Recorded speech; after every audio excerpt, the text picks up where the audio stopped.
तपाईको जीवनको image FM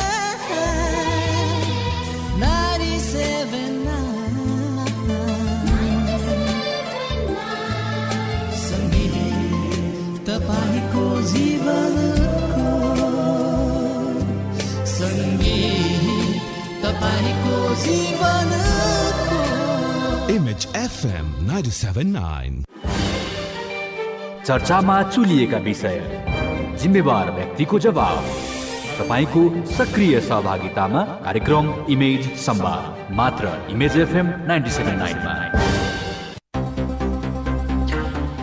नमस्कार अनि हार्दिक स्वागत छ। कार्यक्रम इमेज संवादको साथमा हुनुहुन्छ प्रविधि संयोजनमा काशीसँगै प्रस्तुता म मिलन केसी उपस्थित भएका छौं। विविध जनचासोका विषयवस्तुमाथि हामी चर्चा गर्छौं अनि विषयवस्तुसँग सम्बन्धित व्यक्ति विशेषसँग कुराकानी पनि गर्ने गर्दछौं। आज पनि त्यस्तै एक विषयवस्तुका साथमा हामी यहाँहरूको रेडियो सेट मार्फत उपस्थित भइसकेका छौं।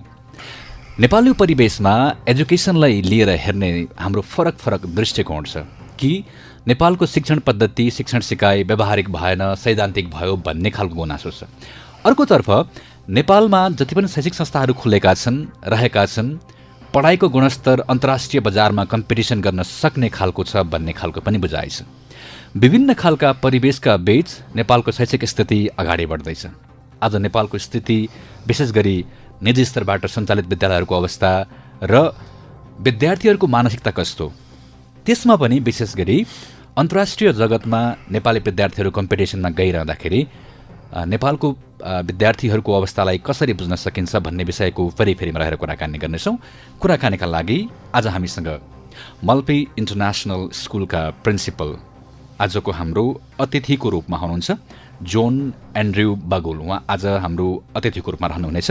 हामी कुराकानी गर्नेछौँ नेपालको शैक्षिक स्थिति र नेपालभित्र भएका निजी स्तरबाट सञ्चालित विद्यालयहरूको अवस्थालाई कसरी बुझ्न सकिन्छ, नेपालको शैक्षिक स्थिति के छ यावत विषयमा।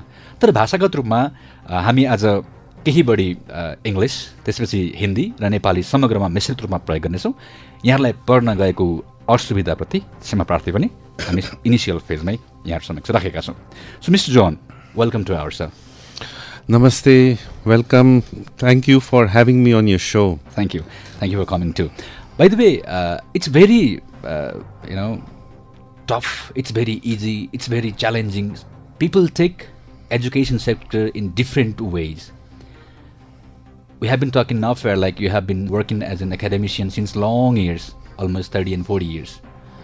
How was that 40 years journey? Well, let me tell you, in the field of education, no 2 days are alike. Each day brings fresh challenges. Each day is full of energy and vigor. And I think wherever you are in the world, as I worked in Abu Dhabi, in the Gulf countries too, faced with children from different countries, and now my experience in Nepal, I feel it's so exciting to be with children because their perspective is so different from ours. And being in the field of education, it may be 20, 30, 40 years, you're always young. You never get old in the field of education because that you are at the same age as your students. So I find it very exciting. I find it full of energy, joy, and so much to learn from these young children that I'm blessed by God to give my life to children. All right. Life is said the ongoing process of learning, right? So, as you said, like every day we have got new challenges, new updates, new things to learn and new things to share with the students. So, like in 40 years and in 30 years time, how exactly was to go through these 40 years? Because people say if I spend like 30 years, even 10 years, 5 years in one profession, like I'm retired, You have been spent so many years. How was that journey? So when I started my teaching experience, and that was when I was just a young man of 27 years, I was always mistaken in college as a student myself, though I was a teacher.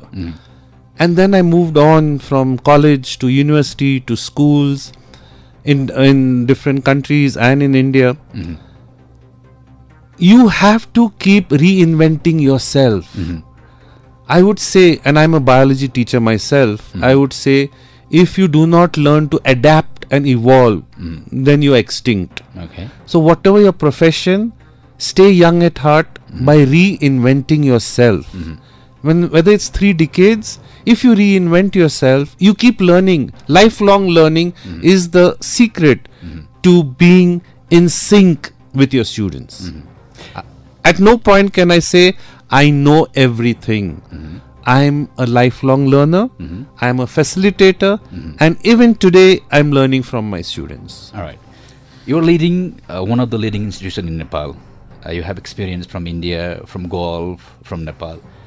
It said that the kids are like anything that we want to play with them, they're like that. Like if we want to make them singer, they're singer. If we want to make them farmer, they are farmer. If we want to make them as a performer, they are the performer. So if we see the students' mentality or the character, how are they? How they should be? How are they? If you see the context of Nepal, like how do you find them actually? Looking at children, whether it's India, Nepal or the Gulf, as you rightly pointed out, children are like the potter's clay. We are the potters and they are the clay. But each child is born with unique talents. As an educator and a facilitator, it's our duty to make the child find what potential lies in the child. And it's very important that we teachers understand where the child's qualities lie. Because even if it's a day school, the child is in school for 8 hours a day. And the teacher knows more about the child than the parents themselves, because we can see children acting in a group, interacting with others, and that is where we can find the hindered talent and potential of the child.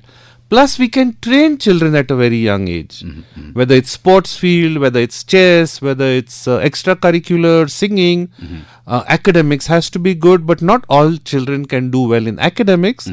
So they would be God has gifted each child with different talents. And as a duty of a teacher is to let the child reach his or her potential. Maybe the teachers are listening to us, or maybe the parents are listening to us, or maybe the students themselves are listening to us. What should be a teacher like? What should be a student like? And what should be a parent like?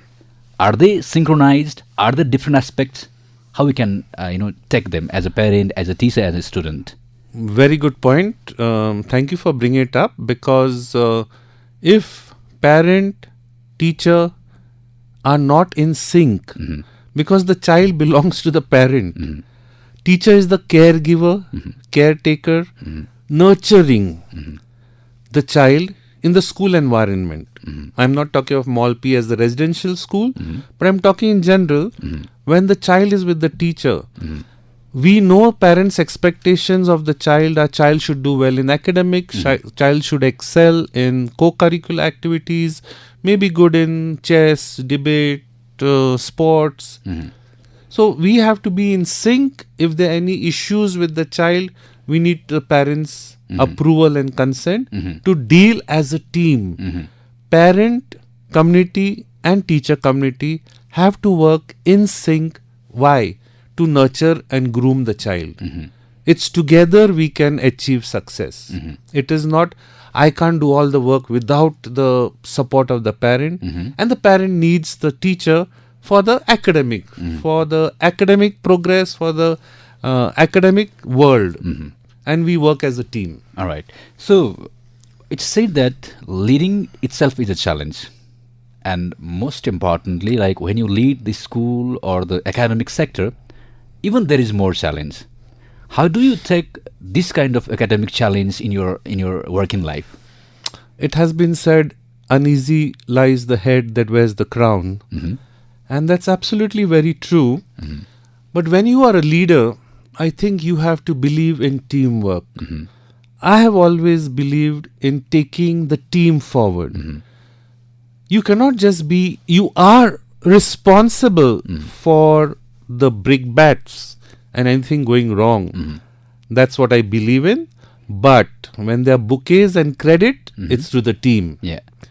Because a single man cannot achieve, a single man or woman cannot achieve anything unless he takes his team along with him. So you are not a team manager, you're a leader because you need to inspire each one to reach their potential. So if you can take your teachers forward and reach their potential and go beyond what they're capable of, I think that the school head has to push each individual ahead to explore their entire potential so that they totally take the organization forward.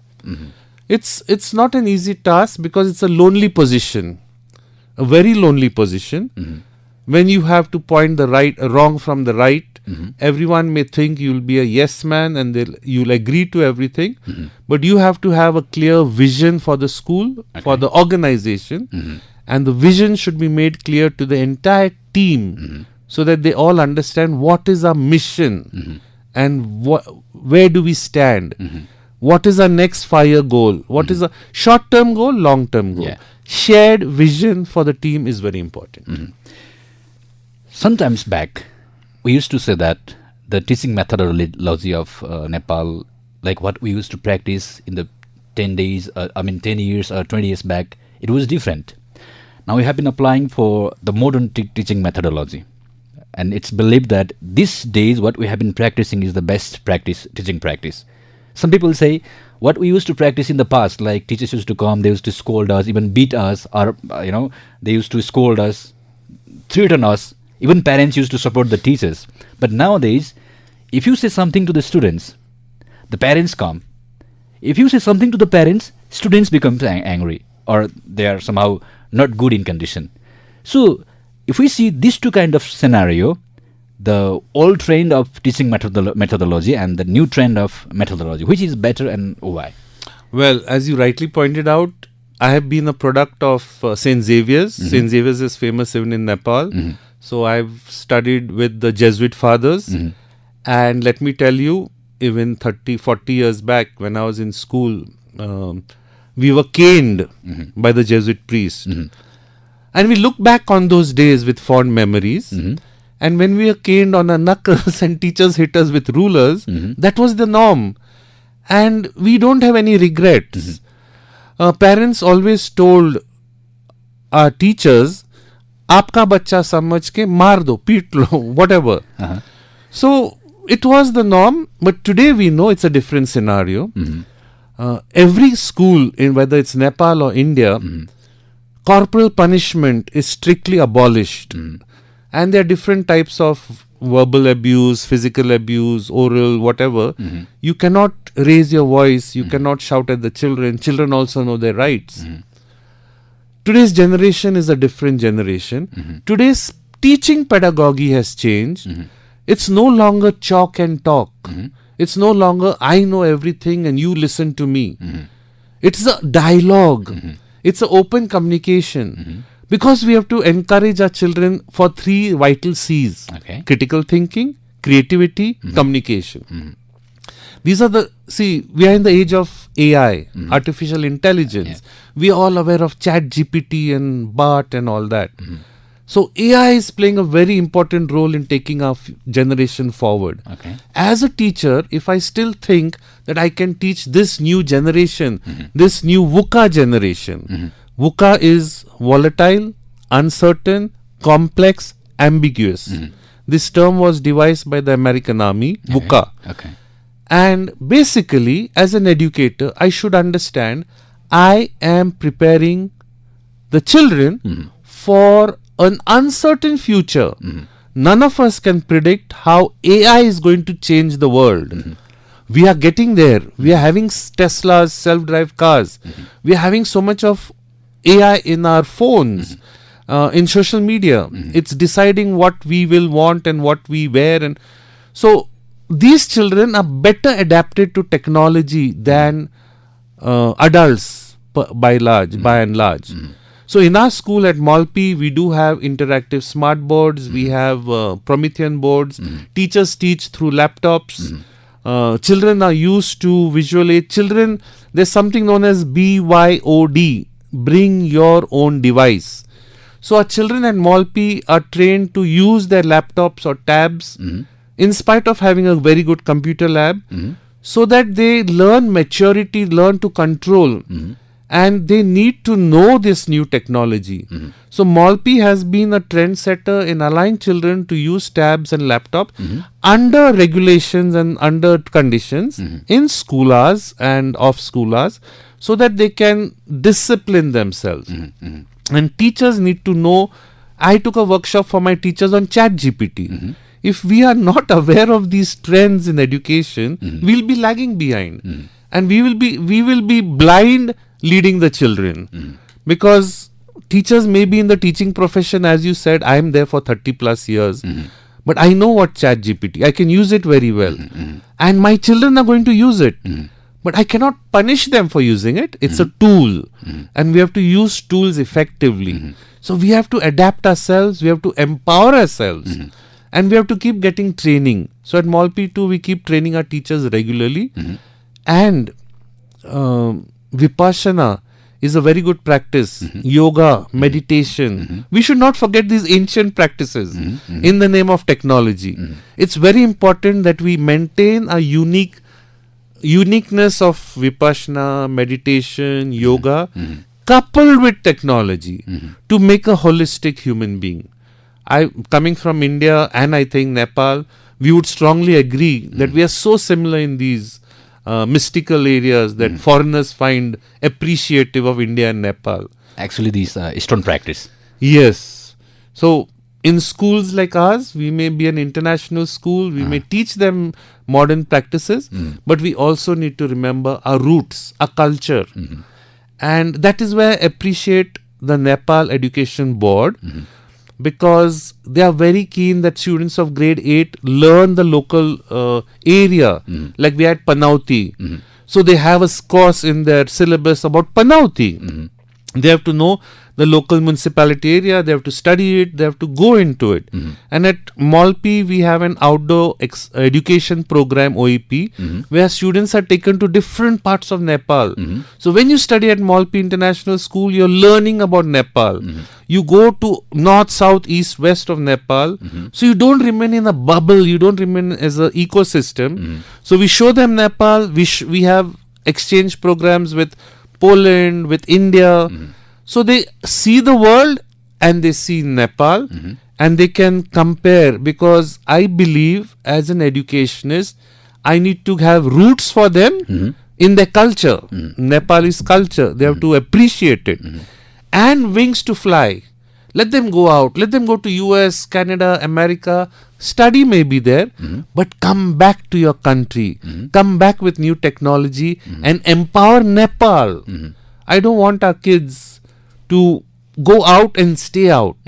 Go out, learn, bring money, bring culture, bring techniques, and take the country forward. All right. It's important that even if I'm from India, I need to encourage my students to learn, love, respect their motherland, to respect Nepal.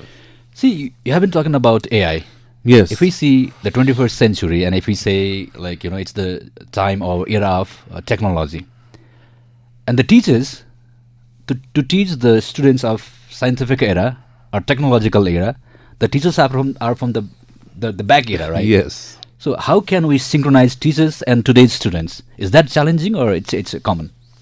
It is a challenge, but you have to have receptive teachers, and you have to have continuous training program for teachers. All right. Teachers are adults, and teachers should understand that we need training to move ahead. So even if you're a doctor, you need to go for training to update your skills. All right. So upscaling of your skills is extremely important, so that you are better equipped to handle new technology.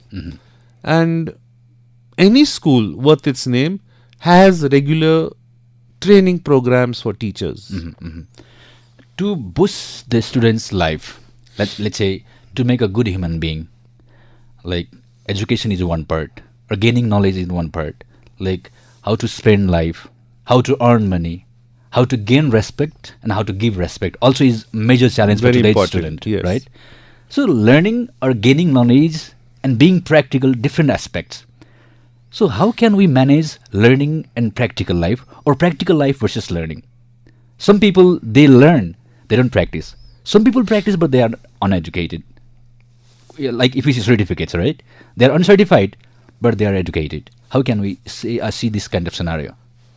Very good point, because so often we come across people who are in commas educated, but their behavior is so boorish and so rude, and we say, how can an educated person behave like that? Yeah. So that is the sad, dysfunctional part of education not being linked with behavioral science. I think the advantage lies in being in a residential school vis-a-vis a day school.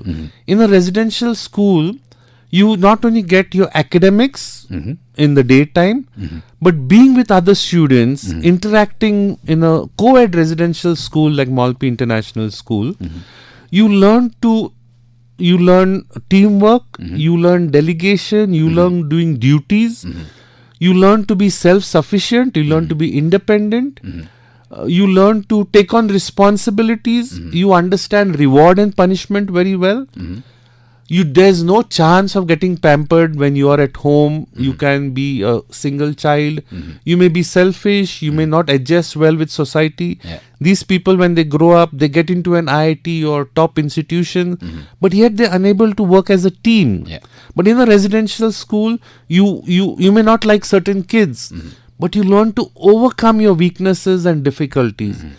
And that is the advantage of a residential school. Okay. And at Malpi, we offer them ecology, we offer them environment. So they study about the outdoors, they do some farming, they have experiential learning and work in a group. So constantly working in a group, working with your teammates, always there 24/7, they have this bonding happening. And I'm telling you, the bonding that they will have in a residential school, they'll not get anywhere else. Of course, school friends are the best friends in your life. Yeah. So what you rightly said, academic and practical, experiential part is where you need to have a synchronicity. That what you're learning academics, how you apply it. All right. And that application comes from the social work we do. So Malpi International School is involved with a lot of community service with Panauti. With schools around, municipals, the government schools around Panauti, Banepa, they work with them. So the children are exposed and they understand how important it is to give back to society. We cannot live as islands. We cannot live as single bubbles. We are human beings, and to be a holistic, complete human being, it is not just academics which is important. It is your soul, mind, body. I'm not saying heart, I'm saying soul, mind, body, because that has to be in synchronicity. All right. If your mind and body are in synchronous behavior, then if you are healthy inside, you can extend out and combine with other people, and then that positivity spreads. Yeah. Basically, what you have explained is like why Malpi is different than other schools and other colleges. Even though it's my duty to ask you, like, if I am a student, let's say, like I choose any other school in the Valley and the Malpi, what are the differences? As you are the parent also, like let's say from the parent's point of view, why I have to join Malpi, or what are the advantages or differences that we can get Malpi than other schools and colleges? Okay. I am not in a position to comment about other schools or institutions. That is not right on my part, since I would only know what I've read and heard about it. I can speak with confidence about the school ahead, and I can tell any parent, any student who would be interested in Malpi, what do we offer at Malpi? we offer holistic 360-degree development at Malpi International School. It is set in a beautiful place at Panauti, which is soon going to be a UNESCO site, Panauti. All right. The school itself is spread over lush green acres of land, beautiful buildings started by a visionary Mr. Deepak Man Sherchan and his wife, and 50 promoters who started this school 24 years ago. All right. And the vision was to provide quality education to children in Nepal without children leaving Nepal and going to countries like India or whatever to study. So the promoters were the visionaries who felt that we should give the same quality education in Nepal. A co-ed school set away from the city, no pollution, no type of pollution, good, wholesome Nepali food, good teachers, good environment, and train them in experiential learning. So a lot of education in Malpi is based on project-based learning, like the International Baccalaureate. Okay. So International Baccalaureate, the IB system, is a project-based experiential learning methodology and more of practice rather than just learning from your books. So we have the Nepal curriculum, but the methodology is in such a way that children will do a lot of projects even before they go to any place for experiential learning. They read about it, they research about it like an IB student, they write about it. Then they go visit the place, they experience it, they come back and again they write a post report. So there's a lot of project reports going on in the entire, right from grade 4 to grade 10. Okay. And of course, by the time they come to 10, they focus more on the board performance. Because as an academician, I would obviously like them to do well in their boards. Yeah. As you mentioned the board, see, we focus even in today's context also, like what's your GPA, what's your GPA? result, Yes, right? yes, we focus on absolutely. that. Yes. Does a student should be focused on GPA or his practical life? How can we say this scenario? Parents all over, whether it's India or Nepal, everywhere, parents do want an excellent GPA. I've always I've told parents, don't, it's like a Maruti 800 and a Mercedes Benz or Lamborghini. Each child has his own potential. So if you are a Maruti 800, the output of a Maruti 800 cannot be increased. I tell parents that. Don't compare your child to others. A Lamborghini has a different performance level. So children have different categories. And depending on each, we will try our best to see that the child attains his or her best. His or her best. His or her full potential. That is important. Mr. John, thank you for your time and sharing what you have been doing, what you have gained so far in like 30 plus years, and what you are actually doing to lead the school, Malpi International. So thank you for your time and thank you for information. Thank you for having me here. I'm very grateful and I'm very honored to share my opinion and views with our listeners out here. Thank you. Thank you. हामीसँग आज zone Andrew Bagul मल्पी इन्टरनेसनलका principal रहनुभएको थियो। विशेष गरी अहिलेको education सिस्टमलाई हामीले कसरी हेर्न सक्छौँ भन्ने कुराकानी गरेका छौँ। यद्यपि भाषागत समस्या हामीले नेपाली भाषा अलिकति उहाँलाई बोल्नका लागि असहज र अप्ठ्यारो हुने भएको हिसाबले अङ्ग्रेजी प्रयोग गरेका छौँ। यसका लागि हामीले कार्यक्रमको सुरुवातमै यहाँहरू समक्ष क्षमा मागेका छौँ। कार्यक्रमको लागि निर्धारित समय सकिएको छ। प्रविधि संयोजनमा काशीसँगै प्रस्तुता ममिलन बिदा माग्छौँ। इमेज एफएम सुन्दै रहनुहोस्। आज्ञा दिनुहोस्। नमस्ते।